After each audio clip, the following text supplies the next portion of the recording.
My name is Christine Anderson. I am a professor emerita in the history department at Xavier, and I'm the president of the King Studios nonprofit board.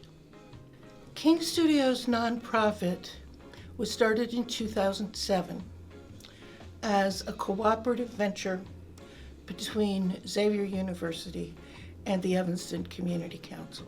We focus primarily on educating people about King Studios and the Evanston community. My name is Beverly Lamb, and I am on the board of King Studios. We really want to work with the community to reinvigorate the story, and we want to work with schools. You know, they don't know the story. They don't know what King Records did and what Sid Nathan did.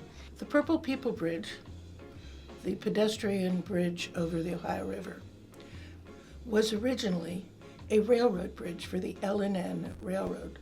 The premier passenger liner of the L&N Railroad was called the Pan American, and it ran from New Orleans to Cincinnati, and it carried thousands of migrants from the South, both white and black, to Cincinnati in the 30s, 40s, and 50s. People don't realize that it wasn't just poor blacks, again, who came. I think there's a misconception. And so people who may not have ever been together, you know, this was an opportunity where they were.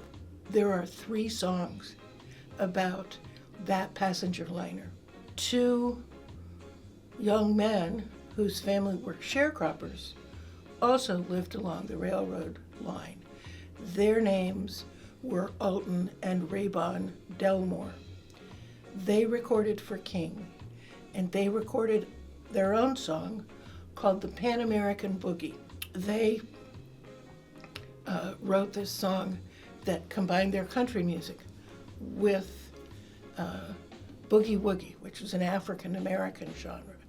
So whereas Hank Williams' song is kind of slow and plaintive, theirs is very upbeat.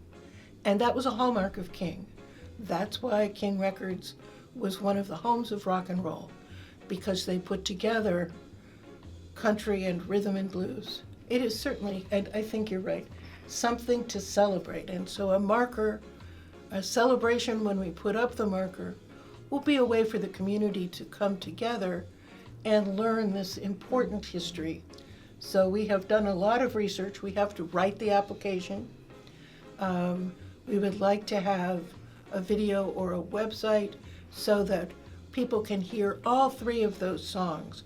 We have someone who is willing to fund the marker, and we hope that it will be a way to bring together a number of different groups in Cincinnati, all working on King Records.